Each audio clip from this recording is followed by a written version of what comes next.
I love my husband tremendously. I just don't find my body feeling attracted to him.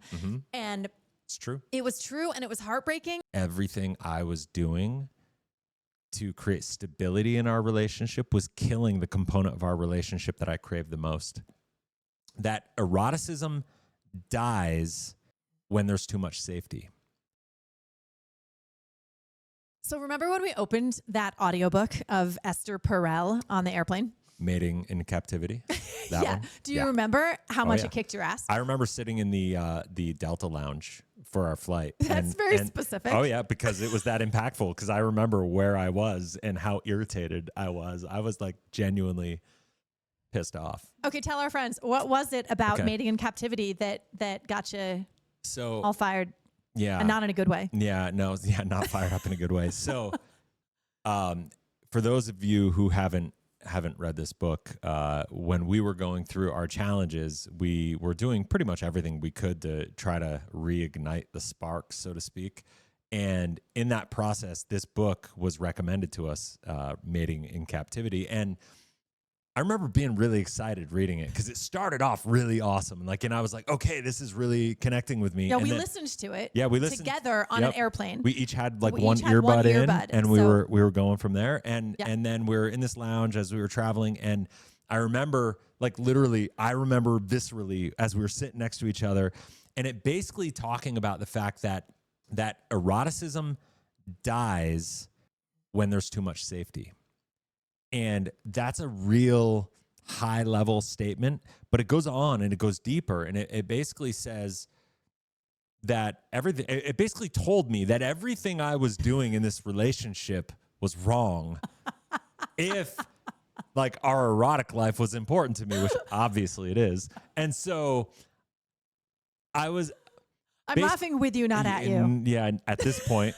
So what happened though was I remember how mad I got because I was like, wait a minute, this is just not fair, because the world, and I feel like most men, you can relate to me. Like, give me a comment in the chats if you relate to this. Like, where I showed up, I tried to handle everything. I wouldn't look at other women.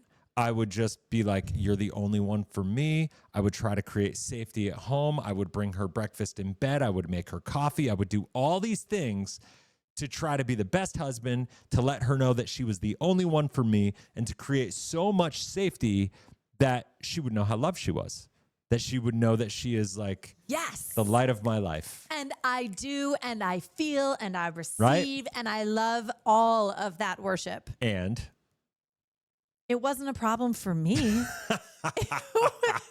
This was a problem for you. Yeah, so it was a big problem for me.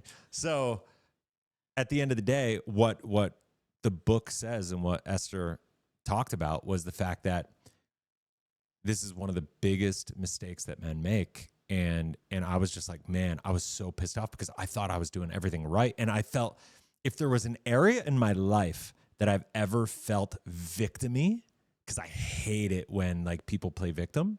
It's like one of my bigger activations. And I'm not going to lie, I felt like a victim. I felt like this is just so unfair because like I'm doing everything right. And it actually confirmed a lot of things, because at the end of the day, we can't get past our feelings. Like our feelings and like for me, I'm a sacral authority from a human design perspective. And like my body told me like, okay, like this is just, it's right. You know, like everything I'm hearing, I hate it, but it's right. And it's like, for me, I looked at that and I listened and I like processed the fact that everything I was doing to create stability in our relationship was killing the component of our relationship that I craved the most. And that created such a paradox for me that I did not know what to do with in the moment.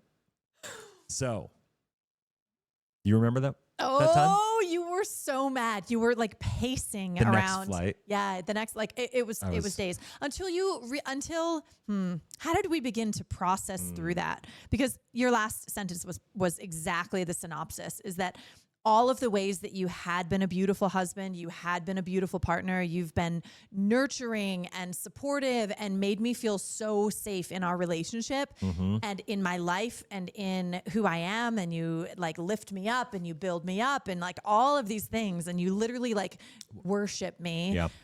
It actually was a deterrent to us having the polarity and having the contrast and the question mark and the sort of lack of safety and the danger that brings attraction in. And so the whole time I was saying, I love my husband tremendously. I just don't find my body feeling attracted to him. And it's true. it was true. And it was heartbreaking and I hated it and you hated it. And I didn't know what to do. And so we just tried to add more warmth and fuzziness and like cozy blankets on top of it. And Esther came in and was like, throw the blankets, you know? And she's like, You just gotta light it on fire.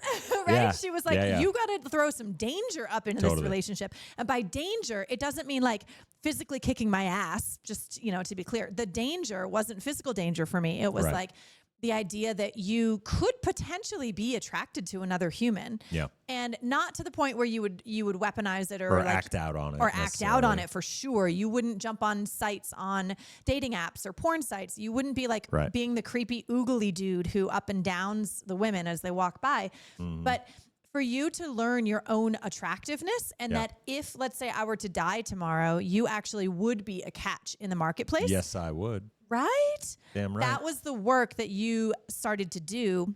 For sure. After your blood pressure started to drop from reading Esther Perel's work. And also then when you moved into the David Dita stuff as well, when you started to realize like you had to have your own autonomy of confidence and independence. So it wasn't come home every single night and cook dinner for me so I could sit and luxuriate. It was throw a little more adventure in, a little more unpredictability. Hey, babe, I'm going to take you out to dinner and I'm not going to tell you where we're going. Or I want to take you for this weekend and I'm not going to tell you what we're doing. Just this is what to pack, right? Like different ways of adding a little excitement, adding a little danger, a little unknown to our regular monotonous life so that we didn't fall into this rut all the time. I've never heard anybody call our life monotonous. So... This is about you and you're upset and about lack of being desired, you hottie. Totally. And by the way, this has been remedied. Yeah, yes, it has. We do need, we'll like give you the, you know, the scoop is that it has been remedied. Yeah. Her work pissed us off and pissed him off and lit a fire in him, which then started to cause you to act in different ways to create the things that she was suggesting. And y'all, it worked. Well, it educated me. Like, I mean, everything I was doing before, if anybody who knows me and spends time knows that like I do things very strategically. And so everything I was doing before, I was trying to be the best husband to get the result that I was after, period. And you were the best husband for my result of being comforted and being spoiled. Right, all that. But you weren't getting the results that you wanted, which was the bedroom And then I was irritated with that because it was like all this I'm doing, it's not fair. It was so one-sided and it honestly got that way. And so if you are in that situation as a guy, I will tell you there is absolutely light at the end of the tunnel if you choose there to be. You just have to choose a different path. You know, I was just on a different path. And the cool part about this book was it gave me information and education. It's not what we know that's not working. It's what we don't know, you know, that is the truth. And that's what I learned in this book. And when I was given these new tools and this new information, it gave me a different operating system. And I just started showing up differently.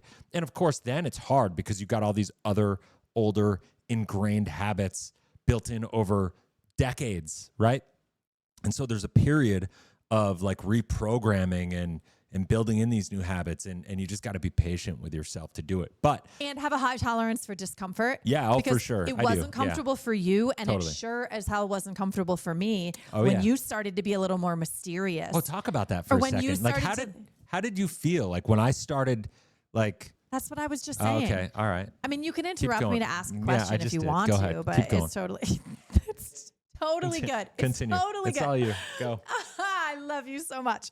The fear that it struck in me when he first started to do these things was that he was going to start to have eyes for other women, which means eventually he's going to leave me. Eventually he's going to cheat. Eventually he's going to, and I could like, future trip, the disaster that would happen by you being less than 110% devoted to me every second of every day. Yeah. And, it was pretty easy to kind of fall into that. At the same time, then I also would throw a little bit of a self-pity fit. Like, what do you mean I have to make my own coffee in the morning? And it's not an all the time thing. It's just every once in a while you remove it just enough to make me return to appreciating what I have with you. Just enough to keep her on edge. Yeah. And that's a healthy thing. And the other thing that I wanted to say too, though, just to make sure that we don't fall into the trap of someone who listens to just this and goes, oh, I need to start to be more distant and not as nurturing and not as lovey-dovey and more mysterious and more selfish. Like, that is not the message we're giving either. No. It's kind of a balance between the concept from the 5 love languages by Dr. Gary Chapman, which we'll do another video on. And that was transformative at the beginning for us. I think, and this is sort of the pendulum swinging from that direction, which is love your partner in the language that they feel loved. And you became a pro at doing that. And my love language is acts of service by like 99%. That turned me into a slave. It turns you into a servant for sure. And you did a beautiful job at that, but then eventually that swang too far. Yeah. And so this is bringing it back to the other direction. So I think in an analysis, I would say it's not all one, all the other, all the time. Yeah. Tony Robbins talks about how we have to have a variance. We have to have some degree of excitement and some degree of stability. Sure. And one side of that spectrum is never going to keep us 100% satisfied. True. So it's like, and not even just being in the middle either, but being aware and observant of where we are in the relationship.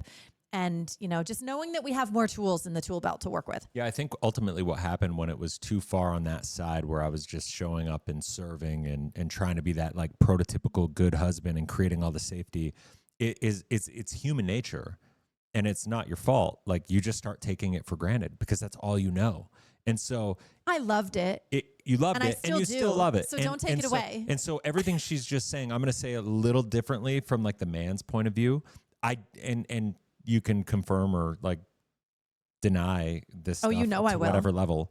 But I don't try to make myself distant. I'm not withdrawing love. I'm not pulling back. I'm not doing any of that stuff. But what I am doing is being more intentional about saying, okay,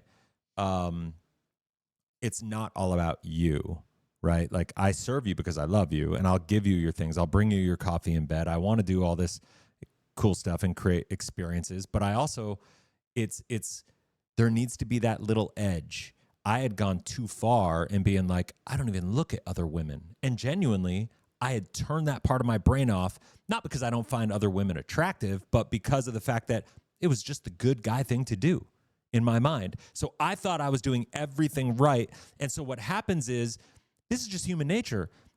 Her, as the wife, like, if she knows that, like, I'm not even looking, I'm not interested, I've turned that part of my life off, she's like, she doesn't do this consciously, by the way. This is a subconscious human nature thing where she's just going to be like, how do you not take that for granted? Right? Like, and everything is just like, wow, this is just too easy. Humans need a little competition. Humans need competition. A little threat. A little bit of threat. Yeah, everything. If you think about every area in life, there's a little bit of stress. There's a little bit of uncertainty. There's a need to push yourself to another level. And so in the relationship, you need to create an ecosystem, a container that provides safety, but not so much safety where it suffocates, where you take things for granted, where you don't need to work. It's like if you had $1 billion in your bank account, most people would just do nothing with their life at that point. They would just live off it. And so, and probably not add a lot of value into the world. There are some people that would, but you don't want to be so comfortable that you don't need to be better, right? So you got to read the rest of the book to figure out exactly how to start to healthfully incorporate this into our life. Yep. And she is like the OG of this stuff. So she's amazing. It's worth being flustered. It's worth being upset. Yeah. It's worth being having our way of being challenged to dig into this, just like it is with everything. Yeah, you know, totally. The freedom is on the other side of the discomfort. So I'd be curious. Here we go. For everybody who's watching this, if you've watched the book, what was the biggest impact in the book in your life? Like, how did it change your relationship, how you showed up, your perspectives? What was your biggest takeaway? And ultimately from this video, was there anything that we said that made an impact for you? Because this book was the tipping point in this last like transitional, like growth phase that we went through relationally. And so we're just excited to be able to share this with people. And so leave the comment in the comment section below. If you haven't already, make sure you subscribe and hit the bell. That way you're notified every time we launch a new video. We're going to be doing a whole Decoded series like this, talking about all the areas that we've gone deep in and sought with like massive curiosity that have made the biggest impacts in our relationship and our life. And so if you want to get those videos, make sure you subscribe and hit the bell. That way you're notified. So that's it. Mwah. See you guys.